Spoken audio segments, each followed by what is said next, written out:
Olá, é um prazer enorme receber você aqui nesta aula, esta aula bônus para lá de especial, que é uma aula de áudio binaural. E para falar desse assunto, nada melhor do que um convidado que sabe tudo sobre o tema, que é o Alexandre Algrante.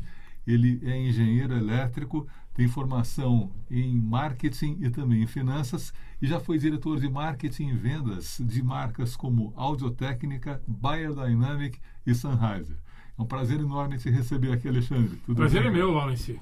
Estou aqui, como é que chama? Estou com vergonha até assim, ó, ficar vermelho aqui assim. Muito prazer aí, muito honrado aí. Você é um educador, respeito muito o seu trabalho. Obrigado. Gosto da sua voz. Queria ter uma voz de barítono assim, mas não tenho. A minha voz é meio de gralha. Mas né? É super potente, né? Super forte. Voz de gordo, né? Mas super prazer estar aqui. Espero poder colaborar com o teu esforço aí de educação. Obrigado. Ok? E o Alexandre trouxe um microfone, que é um microfone muito peculiar. Um microfone que é o KU100 da Neumann. E ali eu queria que você falasse um pouquinho desse mic, como é que ele funciona, quais são as características dele, as aplicações. Bom, eu adoro a palavra peculiar. É bem britânico isso, né? Peculiar. Bom, o KU100 é um microfone binaural. É um produto bem Kraftwerk, né? Como a gente pode ver. Total, né? Na verdade, ele é uma cabeça que tem uma orelha, tem um canal auditivo. E no final desse canal auditivo, desses dois canais auditivos, tem uma cápsula de microfone, uma cápsula Neumann. E ele, na verdade, simula, né, o filtro, como eu posso dizer assim, fisiológico que a gente tem no processo auditivo. O que seria esse filtro fisiológico, né? A gente, quando ouve, né, quando as ondas sonoras atingem a gente tem diferentes comprimentos de onda, né, diferentes frequências. E, na verdade, o processo de audição ele está ligado a essas ondas sonoras atingirem a gente no torso, no pescoço, na cabeça, né? Na pina, né? Pina de abano, na concha, que é justamente esse buraco, entre aspas, que tem na extremidade, né? E depois o canal auditivo, que é um tubo, e nesse tubo a gente tem, então, os tímpanos, né? Então, o dummy head, na verdade, ele simula esse filtro fisiológico que a gente acaba aplicando nos sons que a gente ouve por causa da nossa natureza. Né? Acho que basicamente é isso. Né? Na verdade, existem produtos concorrentes Sim. que, além da cabeça, tem o torso também. Tá. Né? O Hertz, até vou mandar um recado para meus amigos da Breuel, né? Que ainda estou esperando eles me emprestarem um também. Porque o Hertz, na verdade, é uma coisa mais Kraftwerk ainda. Porque ele é uma cabeça e ele também tem um torso também. Né? Esse é mais usado para fazer testes de eletroacústica, etc. e tal. Mas tem muita gente que usa para gravar também. Né? Então, é uma tecnologia bem interessante, porque você tem aqui uma cabeça, né? Diz a lenda, então, que o formato dessa cabeça, na verdade, é a convergência da medida de milhares de cabeças de seres humanos, de diferentes etnias, não é só alemão, não, de diferentes etnias, enfim, né? Que chegou nesse cara. Esse cara ele é feito de um material composto, né? Material composto é um nome chique para plástico, né? Tá. Mas é um material composto especial que tem a mesma densidade da cabeça humana. Uau. Se você cortar a cabeça de um amigo seu e pegar lá na mão assim... Não façam isso. Não façam isso, mas você vai ter a mesma sensação quando você pega ela, né? Uau. E, então, basicamente, a gente tem a pina, que é a parte externa do ouvido. A gente tem a concha. E a concha, na verdade, é a abertura do duto, o famoso canal auditivo. E esse canal auditivo, então, vai justamente chegar numa membrana muito fina chamada tímpano. E esse tímpano, então, que vai excitar, né, todo um sistema de ossículos, né, que no final vai chegar na famosa cóclea. E justamente, então, nesse processo, você vai ter toda uma eletroquímica, né? Você vai ter íons que estão flutuando e nesse processo eletroquímico, você então vai ter a geração de sinais, de impulsos elétricos que vão, então, ir para o cérebro e que vão dar a sensação para a gente da audição. E o que é muito curioso e muito louco é que as células ciliadas dentro da cóclea, que é aquela estrutura em espiral, ela tem diferentes regiões e cada Sim. região é sensível a um grupo de frequências Exatamente, diferentes. Né? exatamente. É um sistema monovias. É muito louco isso, né? E aí o microfone, ele simula essa construção que é um organismo humano. Sim. Eu chamo de filtro fisiológico. Aham. Né? É um filtro mecânico-químico. Tá. Né? E que depois chega no elétrico. Né? E em que situações específicas, além de musical, esse tipo de microfone é utilizado? Então, basicamente, é uma tecnologia que ela vem provavelmente do final do século XIX, com o advento do telefone. Né? O telefone, na verdade, Graham Bell, o telefone é o Big Bang do áudio, né? Porque com o telefone veio o conceito de microfone. Né? Tá. E sem microfone não teria áudio, né? Se a gente parar para pensar. Né? Ou uma boa parte do áudio não existiria. Né? Não haveria telecomunicações faladas, né, sem microfone. Né? Tudo bem que, sei lá, talvez a gente desenvolvesse síntese de voz, mas é uma tecnologia muito mais... Acho que era mais fácil inventar um microfone antes do que entrar na loucura da síntese de voz. Né? Então você já tem, no final do século XIX, já experimentos com captação binaural e também na distribuição desse conteúdo via linhas telefônicas para as pessoas assinarem e ouvirem em casa. O fone que os caras tinham era aquele fone que a gente tinha antigo em avião, lembra? Que era uma coisa de ar, né? Não tinha falante no fone, né? Tinha... era um duto de ar. Vocês lembram um avião antigo, né? Quando você viajava, né? Que o fone não era um fone, era um estetoscópio. Um estetofone. Né? E, na verdade, os estetofones foram os primeiros fones de ouvido que foram lançados para facilitar as mulheres que ficavam fechando as conexões telefônicas, né? E depois alguém teve a ideia de pegar esse estetofone, distribuir para os consumidores e distribuir conteúdo também, né? Então já tinham rudimentos aí dessa história no final do século XIX, já estavam brincando com isso, né? E o objetivo era transmitir concertos, então. Transmitir concertos e mais com a impressão, mais com essa questão do filtro fisiológico junto, entendeu? Né? Que ia moldar, né, o áudio que você está captando. Ali, esse microfone, inclusive, foi usado pelo Paralamas do Sucesso, não foi? Sim, foi usado em duas instâncias bem legais. A primeira, o Chico Neves, que foi o produtor do disco Rei Naná, ele trabalhava muito com o pessoal do Real World Studios, lá do Peter Gabriel. E ele chegou a ver um microfone desses lá no Real World, e quando ele voltou para o Brasil, ele me ligou, falou, olha, eu vou gravar o Paralamas, eu queria fazer um teste na bateria, etc e tal. E eu falei, bom, tudo bem, Chico, eu vou te fazer um deal bacana, eu vou te dar um preço especial, e aí você dá um crédito pra gente, você faz uma parada com a gente, porque é muito comum, né, esses produtores tops fazerem uma parceria com essas parcerias, etc e tal, né? E aí ele acabou gravando o Rei Naná, a bateria do Rei Naná com o Dummy Head, que o Rei Naná tem um som espetacular de bateria, logicamente é o João Baroni, né? Mas com esse trabalho que ele usou no Dummy Head, se você ouvir o Rei Naná com um par de fone de ouvido, você consegue enxergar o ponto de vista do baterista, assim, é muito louco isso. Na verdade, ele usou esse cara e usou mais 2 microfones de superfície da Neumann também para poder captar, porque só esse cara, para captar uma bateria, não ficaria assim tão legal como esse cara mais os 2 mics de superfície, né? E depois, na gravação do acústico Paralamas, que na verdade foi o primeiro Grammy Latino, quando rolou o Grammy Latino eles ganharam, a gente usou esse cara com o Léo Garrido, que é outro cara espetacular também, um técnico de som, um cara que eu adoro, um cara assim sensacional. A gente usou para captar o surround do acústico Paralamas. Que legal. Então o acústico Paralamas foi gravado no Parque Lage, um lugar espetacular. E aí a gente colocou o Dummy Head num pedestal, um pedestal alto, estava acho que a uns 3, 4 metros do chão, e captou o surround de uma forma espetacular, né?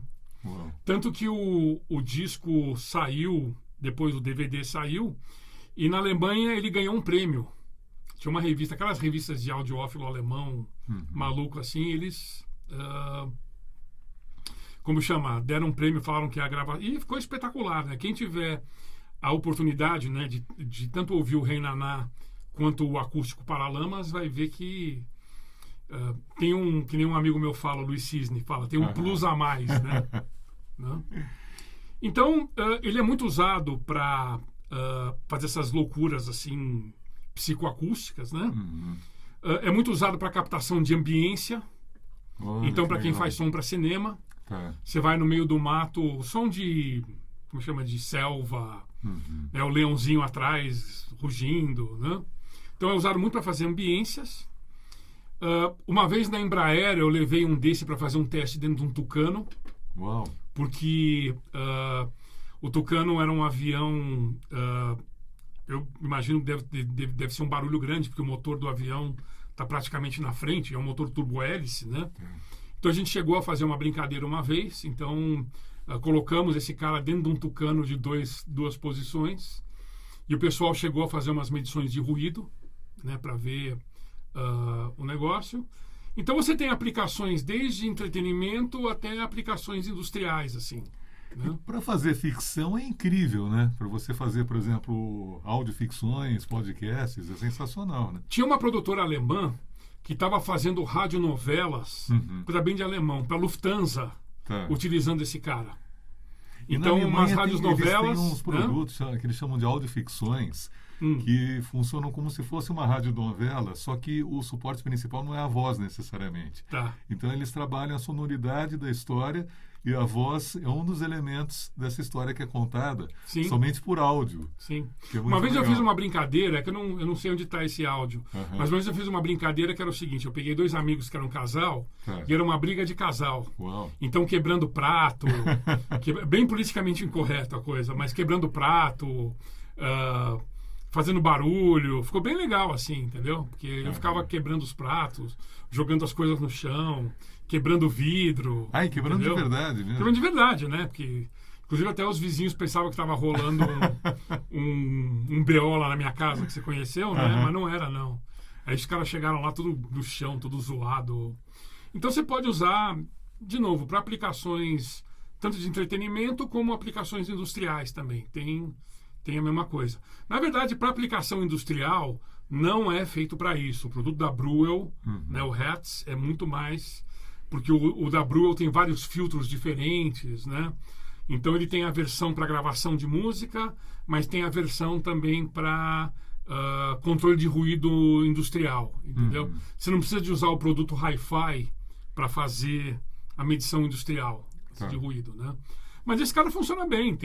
Eu cheguei a vender, quando eu trabalhava, eu cheguei a vender para alguns fabricantes de automóvel também. Para medir o ruído dentro do automóvel. Do automóvel. Hoje não se faz mais isso, né? Hoje é tudo computadorizado. A própria Breuel tem sistemas de simulação de ambiente, de auralização de ambientes de automóveis, né? Mas se usou muito isso, né? Se usou muito. E é bem legal, né? Porque é uma tecnologia bem intuitiva, né? Você parar para pensar, né? Como não dá para pegar um ser humano e colocar um microfone colado no ouvido dele, né? Sem doer um pouquinho, né? O Dummy Head funciona muito bem, né? Funciona muito bem. E dá para trabalhar com ele em movimento, por exemplo, percorrendo as ruas do centro da cidade, Sim, por dá. exemplo? Você tem que fazer um suporte bom para ele, né?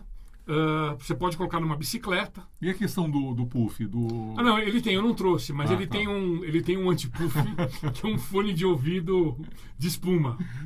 De espuma. Como é que chama? Que é uma espuma ortofônica, né? E custa caro pra caramba.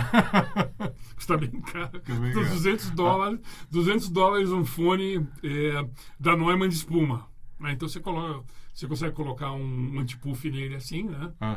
E funciona bem, assim, é legal. E você está trabalhando também em projetos de vídeo 360. Eu estou começando a fazer uma brincadeira aí com o pessoal, com aquele outro formato que eu sempre esqueço o nome, que é o Ambisonics, né? Que é uma coisa legal. Mas aí é um outro caô, porque são 4 cápsulas. Esse aqui é mais plug and play. Esse aqui você espeta, liga, sai correndo. Porque é uma O missão outro que você tem que ter um gravador de 4 canais, pelo menos. 4 canais, né? você tem que saber a orientação que você está fazendo, né? Se o microfone é de pé, se é de deitado, se é de ponta cabeça. Tem um salamaleque. Esse cara é plug and play, né? Você espeta ele e já E sai é gravando. muito mais amigável, né? Porque Bem amigável. a pessoa não tem que ser um engenheiro de áudio para conseguir trabalhar com esse microfone. Não, tem que só olhar os níveis, né? Para não distorcer. Mas sim. ele funciona bem e é um produto que eu acho sensacional, assim. Eu, quando vi isso pela primeira vez, eu pirei, né? Eu achei assim... porque eu sou do cara que eu acho que estéreo para mim é suficiente. Tá. Né? Eu não sou muito ligado nessas pirações, multicanais, etc e tal. Eu acho que um estéreo bem feito... Estéreo bem feito dá conta. E um estéreo bem feito binaural... Uau. É legal, né? Então você pega uma sala de concertos bacana, um clube de jazz, tem muita coisa que você procura na internet e você vê, assim, clube de jazz, uma coisa mais íntima, assim, com bons músicos e com uma acústica relativamente boa, funciona bem pra caramba, entendeu? Então você acha vários vídeos de... Você entra no YouTube e tem várias coisas assim que com os caras fizeram com esse microfone. Com esse microfone. Né? No site da Sennheiser tem bastante coisa, né? Na parte do Ambio, né? Que é o Ambio é a marca que eles criaram para todos esses produtos de áudio imersivo, né? Tá. Você vai ver uns vídeos bacanas lá. Tem um clube de jazz, que acho que na Holanda, que eles colocaram o dummy head e ficou assim um som sensacional. Que legal, cara. Lógico que esse clube de jazz tem um belo PA, né? Porque tem uma cantora, tem uma orquestra toda de jazz, tudo. Bastante gente no palco, mas a captação, espetáculo, né? Espetáculo. E esse é um microfone com um valor elevado, um investimento grande para ter esse microfone. Sim. Existem alguns outros modelos que são mais em conta. Você recomenda algum especificamente que alguém queira experimentar? Olha, sinceramente, não tem meia gravidez. Entendeu? Numa boa. Eu acho que se você quer fazer um trabalho, você tem que ter a ferramenta certa. Tá. Tem uns produtos meio malucos, assim, uma coisa meio Dali, assim, bem surreal, que são umas pinas grandes, entendeu? Eu já vi isso. Com uma... É o dummy head, assim, que é só a orelha. E tem um bloco no centro, que é um retângulo metálico. Eu cheguei a brincar com isso, eu acho que se você quer fazer um trabalho, tem que ter a ferramenta correta. Entendi. Né? Uma exceção que eu faria, que funciona relativamente bem, são esses fones de ouvido com microfones acoplados, que você pode vestir eles, né, colocar um gravadorzinho, e você é o dummy head. E se você colocar 2 lapelas omnidirecional, cada um em um ouvido? Sim, tem perdas, ok? Não é a mesma coisa. Provavelmente você, dentro desse conceito do filtro fisiológico, você vai ter um pouco da pina interagindo, um pouco da concha, mas a questão do canal auditivo e a excitação do tímpano não vai rolar. Né? Esse cara é um cara muito mais fiel nesse processo todo do que colocar, né? E tem, inclusive, tem fabricantes que fazem, né, uma coisa bem louca, que é uma espécie de uma aranha, né? Que você veste aqui no ouvido. Olha. E você coloca o microfone de lapela para fora, né? Você provavelmente vai ter mais da questão do efeito sombra da cabeça. Sim. E eventualmente o teu torso, mas eu não Aliás, consigo... é legal você explicar essa questão do efeito sombra da cabeça, porque nem todas as pessoas são profissionais de áudio, então é interessante. Bom, o efeito sombra da cabeça, ele é muito intuitivo, né? Você está de frente para uma fonte sonora e você está de lado para uma fonte sonora, a gente consegue ver que tem uma diferença, né? Porque para o ouvido que está para fora, né, ele vai estar sendo afetado pela cabeça. Sim. Né? Ok? Então é uma coisa bem intuitiva, né? Você está de frente, imagina um automóvel na tua frente, você está ouvindo com os 2 ouvidos, né? Você está vendo que a tua imagem está no centro, etc e tal. À medida que você vira a sua cabeça, né? Esse ouvido aqui, as ondas sonoras que estão chegando em você vão ter que, de alguma forma, passar pela sua cabeça, pelo seu torso, para chegar aqui no teu ouvido. E né? a cabeça acaba virando um filtro que absorve essas frequências Exatamente, sonoras. exatamente. Quando a gente fala em filtro fisiológico, né, Eu não falei do componente da direção, mas logicamente que você também tem a questão o que o pessoal chama, né, do Head Related Transfer Function, né? Isso é a função transferência relacionada à cabeça, né? Uhum. Ali, fala um pouquinho para a gente desses plugins como o DRVR que simulam essa função HRTF. Olha, isso é fazer uma analogia com computação gráfica e ray tracing. Uhum. É resolução, é poder computacional, Tá. né? Quanto mais parrudo é isso, quanto mais iterações tem, mais realístico fica. Ali, então, conta um pouquinho para a gente qual é o seu trabalho atual, fala um pouquinho da sua empresa, que tipo de projeto você tem desenvolvido. Olha, depois de muitos anos trabalhando, vendendo equipamento de áudio, Uhum. de 5 anos para cá eu decidi pular para o outro lado do balcão. Tá. Porque depois de tanto ensinar as pessoas a usar, a fazer demos, coisas do tipo, eu falei, não, agora eu quero realmente pular para o outro lado, até porque, sinceramente, já estava meio de saco cheio de trabalhar, meta, feira. Muita pressão, né? Muita pressão. Falei, não, vou desencanar um pouquinho. Uhum. Você trabalhando 25 anos para esses caras, ganhando em moeda forte, você acaba fazendo uma poupancinha e você fala, bom, agora então, de 5 anos para cá, eu comecei a trabalhar, vamos dizer assim, se dá no geral, com branded content, né? Então, escrevendo roteiros, desenvolvendo vídeos e também experimentando com áudio também, fazendo som direto, produzindo podcasts para empresas. Ou seja, eu decidi trabalhar com tudo com áudio, né? Eu entrei de sócio minoritário num estúdio aqui em São Paulo, chamado Wow Studio, que é um estúdio muito tradicional no segmento de rock. Olha, que legal. E a gente começou a fazer umas experimentações, né? Um pouco de sound design, produção de podcasts. Então, hoje eu estou, desculpa o trocadilho, eu estou totalmente imerso no áudio, assim, né? Em todas as suas vertentes, né?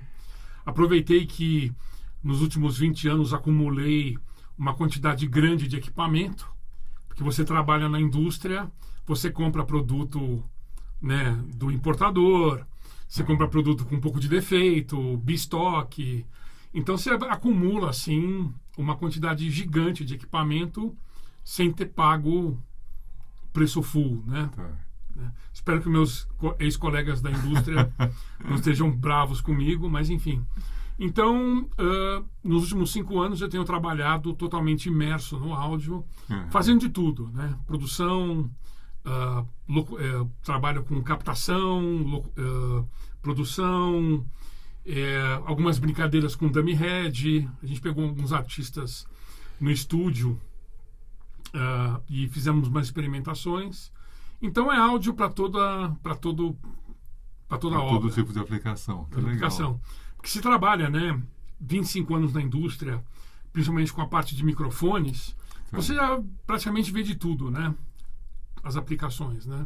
Então tenho experimentado muito e o binaural hoje é uma coisa que está de novo, essas ondas, né? Uma coisa muito louca, né? Mas essa parte do áudio imersivo, ela vem em ondas, assim, né? Sempre indo lá atrás, né? No quadrifônico, aí você tem vários sabores de processamento de áudio 3D. Hoje você tem, o Dolby Atmos eu ainda não coloquei a mão, até porque é uma tecnologia bem cara para você começar a brincar. E né? tem que ter uma sala certificada também, né? Não, você tem hardware, você tem que gastar $100 mil em hardware, os softwares, monitoração, é tudo muito caro. É muito, muito caro, né? Então, eu não cheguei no Atmos ainda. Nem sei se eu quero chegar no Atmos, né? Porque eu sou um cara estereofônico, assim, por natureza, né? Mas, basicamente, isso. A gente tem trabalhado com vários artistas, algumas empresas desenvolvendo podcasts, até com algumas agências de publicidade, fazendo alguns trabalhos, mas a gente não aparece muito porque a gente trabalha debaixo do guarda-chuva de produtoras, etc e tal, enfim, né? Isso é meio que um white label, assim, no áudio, né?